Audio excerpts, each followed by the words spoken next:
Hi ladies and gents, it's Priscilla coming to you with just a quick demonstration of an idea that I came up with yesterday. Well, there's many different types of embellishments out there. This is a project that is cost friendly. So it's creating the word sentiments, which if you've got a printer you can print out. I do have a tutorial on how I create my sentiments and my wordings. So we've got 7 ideas. The 7th one is actually not listed, but we've got a snippet word, a word ticket, word dangle, word faceplate, word paperclip, and a word embellishment. And the next one is just changing it up. So this is just a general idea. So basically you'll need just your offcuts from your scrapbooking paper. Cardstock will be a bit too thick for this particular project, but look how pretty that is. And that's just off Craft paper, I believe. Yes, Craft. Here we go. You know, they can be any shape, size, colour, whatever, thin strips. Now this is for, you know, when they're coiling, how they twist and turn and make all those patterns on the paper. Paper quilling, I think they call it. You know, so I've just grabbed a few there just to show you what, you know, what you can keep, even that thinner piece you can keep, even a short piece you can keep. So I'll just put them up there. So I've got some more there in a variety. Back in the day when we used those gold those things, you know, they were a big rage. You know, they all come out in gold and glitter and various different colours of the rainbow.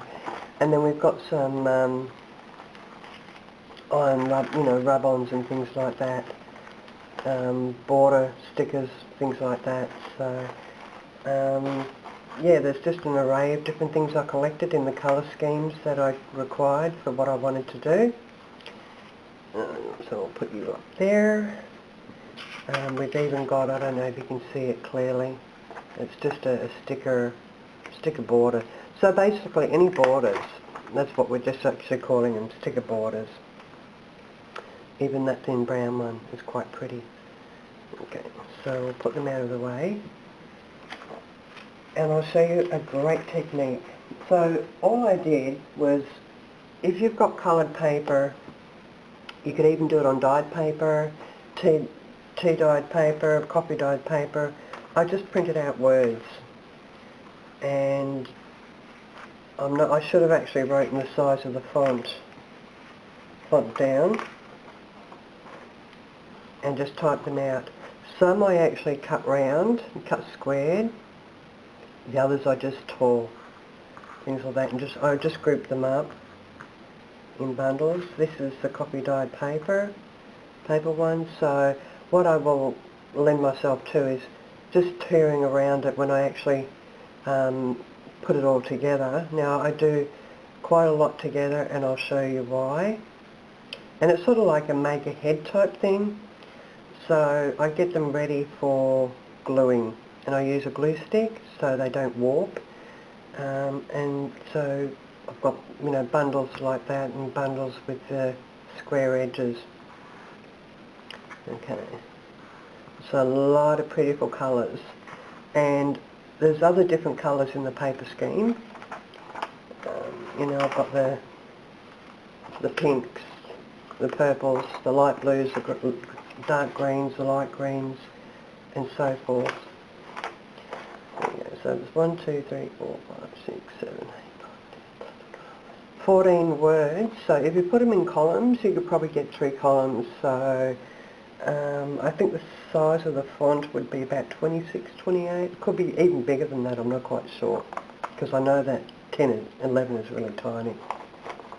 So then we have just typed words on paper, and you can do crazy fonts, bold fonts, you know, calligraphy writing, things like that. I'm not quite sure of the particular fonts that was. Okay, so the next step from that is just finding small bits and pieces of things that you can add on.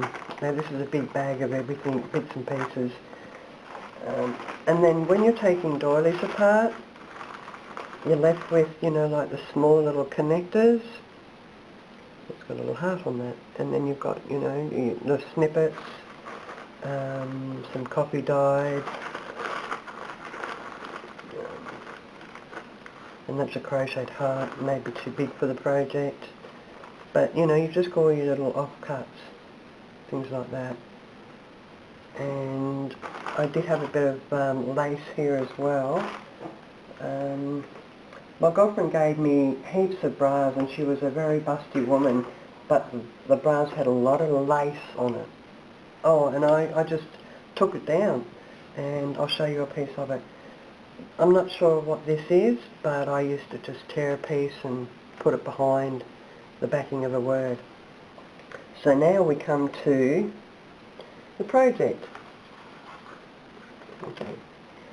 So these are little paper clips that I created. So that's one idea. Then we have like the ticket. Now I'm still yet to go around the sides and colour out the whites. And I'll show you how these all come about, and you're wondering why they're the same size. So that's the paper clip, and you just cover the back so you can add it to the page. Okay, here we go. It's early in the morning. So, and then we create little dangle words. Okay, so I've got a couple of those. Where are they? So there's a couple of them. It's not going to look pretty on the page because I'm just showing you rather quickly, but just to give you a demonstration of what you can actually do with them and how they come to be. Now they're all one colour, but magic will happen very shortly. Okay, so I'm just going to place them down and just go over with you about what they're all about. Okay, so they're all over the place, but it's just me giving you general ideas. I've got tons of them. So, you know, there's a variety of different ones. You know, you've got your paperclip ones. And this one says captured, and I found a paper strip with little cameras on there. So I put it on there. So before, you know, I glued all these on, I should have thought about, you know, seeing what was available to put on, create, because I've got one with little painting brushes on it and a tin can. So, and a door, I could have put a love heart there, but fun, you know, I just put a flower. And so that's the paperclip ones. Okay, these were the dangle ones. So I just put a little tiny hole in the top, putting some of those bulb clips on, and just use some iron on, you know, the rub-ons.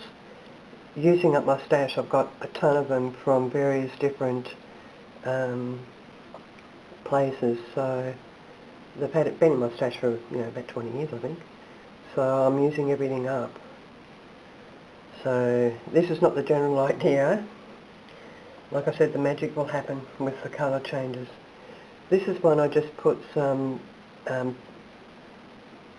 coffee dyed paper.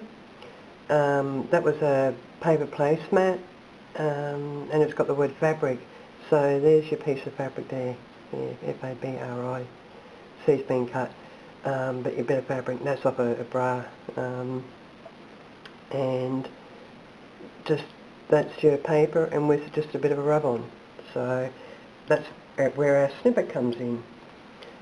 Then we've got the ticket, which will just represent what a ticket looks like with the cut corners. And then we have the faceplate.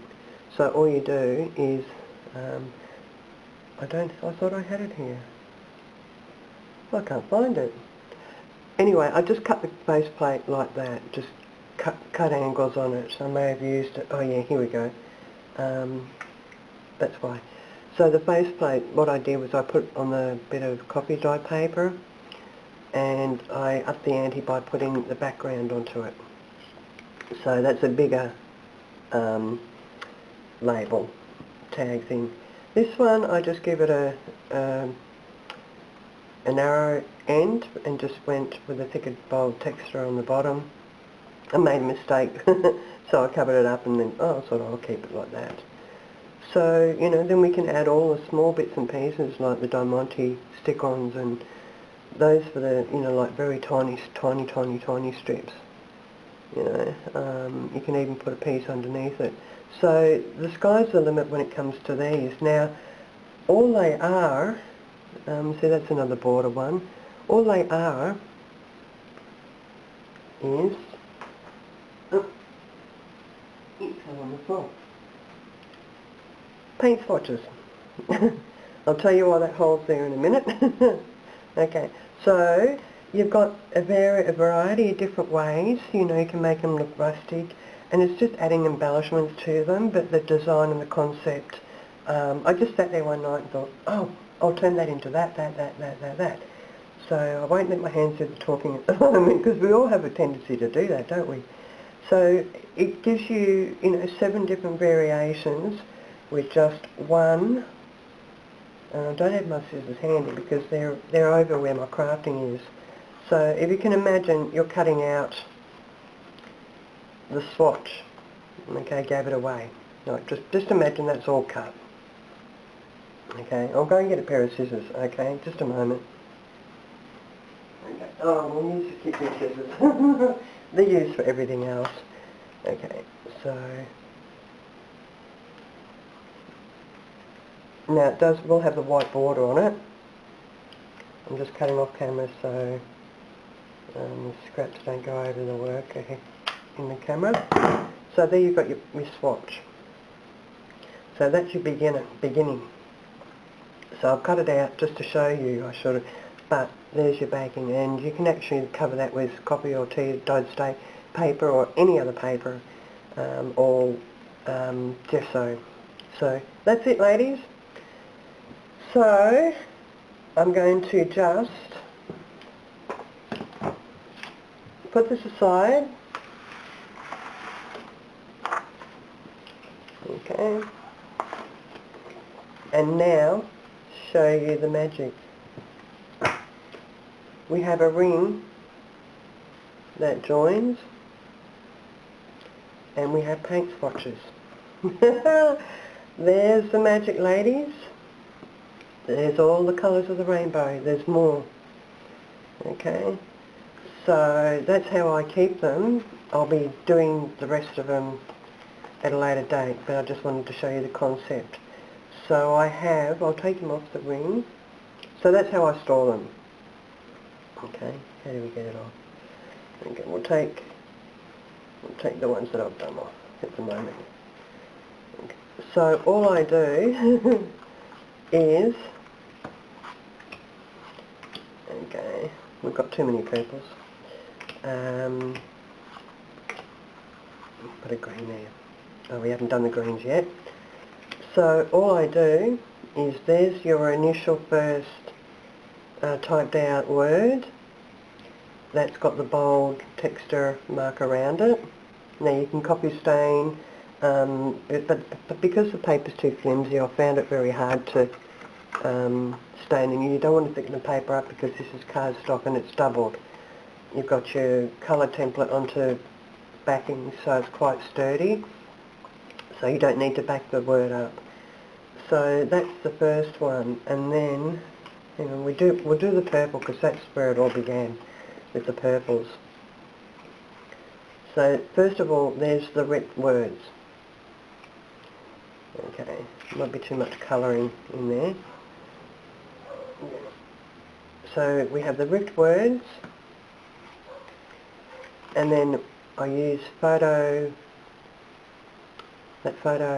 ink from Tim Holtz around there, and it made it look dirty, So I think when you're using that type of stain on grungy things, it adds to the aged look, but not necessarily around. But if you've got a purple texture, you can go around it, or purple distress ink, you can go around them with a darker one or a lighter one.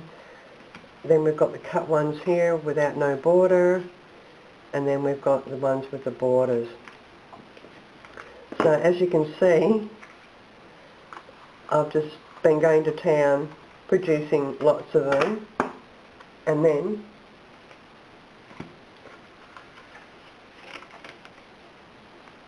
I'm rushing the video because I've got to go out shortly, and yeah, my battery went flat last night. And then I just keep them on a ring. So, you know, when you think of, okay, I need this particular colour, go to your colour. Now you may have to take it off the ring if you want that one, but just say you wanted the bottom one. Okay, so voila, then we've got the word we can work with. Then we can then start cutting it out. I'm not cutting straight this morning, like I said, I'm rushing the video, sorry about that. I just wanted to get it up. And then you've got now a word that you can do whatever you like. Now before you put the word down, like I said, you can do all sorts of things, you know. I'm just using up all my small bits and pieces, like all my iron-ons and rub-ons and diamantes and, you know, various different things like that. You know, that would look good with the word journal on it, you know, and put on the front of a journal or a page, and, you know. So there we go, ladies. Food for thought. You know, this is what you can actually do. Now, the paint swatches I got came from the paint place, and I got them for nothing. So you can, you know, even do that with ordinary paint swatches. But I like this idea with the colouring, and, you know, then I was able to pick out a colour and cut what I needed. And all I do is, if I cut the, say, wanted the top piece, I'd cut it just below here, and then I'd create another hole and then hang it again. So, you know, just having that there, you know, it's quite accessible. And, you know, you can even start to do the words in alphabetical order or so forth and go, okay, I want A, hang on, I want a word, I want admire, so admired might be at the top, you know, but the colouring. So I just thought that would give you some food for thought. My YouTube channel's all about recycling, reusing, and being creative with what you've got, you know. They may not look grungy, but, you know, like you can grungy them up and make little snippets out of them. So ladies, I hope this is helpful, and, you know, if it inspires you to now, you know, create various different ways of using paint swatches, please give my video a thumbs up and subscribe and press that notification bell, because there'll be more of varying different projects coming up. So that was one pink one that I was doing, and I cut the whole yeah, I don't know, when it was setting down with the others, I was cutting 3 at a time. So, but they're beautiful pinks. So, you know, you can add these to journals. I mean, even the various different colours will complement something that you know, if you've got a napkin on a page and it's got purple in it, like the purple lyrebirds, peacocks, you know, that it can complement that. So, you know, you can even just keep them vacant and then add your words to them. Have all your words cut out in little piles, printed, you know, cut square or ripped, and then, you know, just one day start adding. And then that way you've got tons of different wordings and expressions, and you can even then do sentiments, you know, which may have about 6 or 7 words to them, but in smaller font. But I'm finding that, you know, the analytics of the crafting world, a lot of people are elderly and, you know, need glasses. So it's very difficult to actually see words, so I'm very mindful of that, because it's sort of like I'm going like this to try and see it and read it, even with glasses on. So that's it for me today, ladies and gents, and like I said, I'd really appreciate it if you give a thumbs up and share the idea, because, you know, this is where it will give you an opportunity now to create something with some cardstock and just layabouts at home. You know, this is just old copy paper, you know, and the reason I tear it towards me, actually this is a little tip, tear it towards me, because it opens the fibres and leaves the fibres raw. So if you're actually doing distressing, the distressing grabs the fibres, the inside fibres, and actually, you know, sort of goes more into the paper, so you have more of an edge. So if you don't want any, tear it away from you. If you want more of the inside fibres showing, tear it towards you. So if you want an explanation on that and a demonstration, just also put that in the comments. That's just a little tip, because I was sort of working with these, and you won't be able to see it, but the fibres are open on this side and not on this side. So I hope you've enjoyed the video, and until then, take care, my lovelies, and thank you very much for watching. Stay blessed and stay safe. Bye for now.